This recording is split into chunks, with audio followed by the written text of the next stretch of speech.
या साखर कारखान्याला रिकव्हरी चांगली आहे। त्याचबरोबर इथेनॉलचं उत्पादन होतं, कोजनचं उत्पादन होतं, म्हणजे वीज निर्मितीतून उत्पन्न मिळतं, इथेनॉल विक्रीतून उत्पन्न मिळतं। तेव्हा या कारखान्याला 3200 रुपये ही अतिशय नाममात्र अशी उचल आम्ही मागितलेली आहे, ती काही चुकीची नाही आहे। त्यांनी ती द्यावं, अन्यथा आंदोलनाला सामोरं जाण्याची तयारी ठेवावी। साखर आयुक्तांनी त्यांच्यावर आरआरसी लागू करावी आणि जिल्हाधिकाऱ्यांनी त्यांची मालमत्ता जप्त करून लिलावात विकून ते पैसे शेतकऱ्यांना द्यावेत कायद्याप्रमाणे, अशी आमची मागणी आहे। सर, मोर्चा काढलाय, काय प्रमुख मागण्या आहेत? या वर्षाची पहिली उचल विना कपात एक रकमी 3200 रुपये मिळावी, यासाठी हा मोर्चा आहे। या साखर कारखान्याला रिकव्हरी चांगली आहे। त्याचबरोबर इथेनॉलचं उत्पादन होतं, कोजनचं उत्पादन होतं, म्हणजे वीज निर्मितीतून उत्पन्न मिळतं, इथेनॉल विक्रीतून उत्पन्न मिळतं। साखरेला भाव चांगला आहे आणि या कारखान्याच्या एवढीच रिकव्हरी असणारे कोल्हापूर जिल्ह्यातले 5-6 साखर कारखाने हे 3500 रुपयापेक्षा जास्त भाव पहिली उचल म्हणून देत आहेत।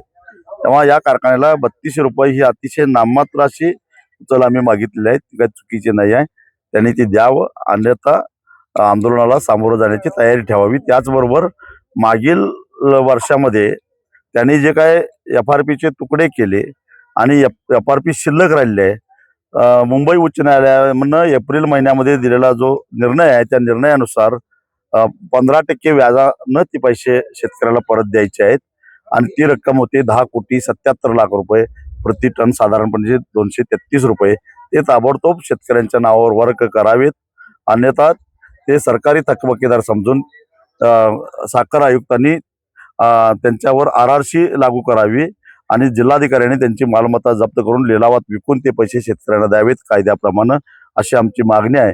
आणि ही मागणी घेऊन 13 किंवा 14 तारखेला साखर आयुक्तांना भेटून आम्ही ती आरआरसीची कारवाई करण्यासाठी हे करणार आहोत, भाग पाडणार आहोत। सर्वच राजकीय पक्ष जे आहेत ते देवाभाऊ चालवतात, असं विधान जे आहे ते मंगलप्रभात लोढा यांनी केले। आता देवाभाऊ सगळंच चालवतात, देवाभाऊंना काटामारी होते हे माहिती आहे, पण देवाभाऊ काटामारी रोखत नाहीत। देवाभाऊ रात्री वेश बदलून पक्ष फोडतात, तसंच देवाभाऊ कदाचित सगळे पक्ष चालवत असतील, पण महाराष्ट्रातली जनता मात्र देवाभाऊंना मानत नाही, हे देवाभाऊंनी लक्षात ठेवावं। अजून एक प्रश्न आहे की हापूस आंबा जो आहे तो हापूस आंब्यावर आता गुजरातचा दावा केला असून वलसाड जो हापूस आहे त्याला भौगोलिक मानांकन देण्यात यावं अशी मागणी केली। त्याला कोकणवासियांनी विरोध केलाय, बागायतदारांनी।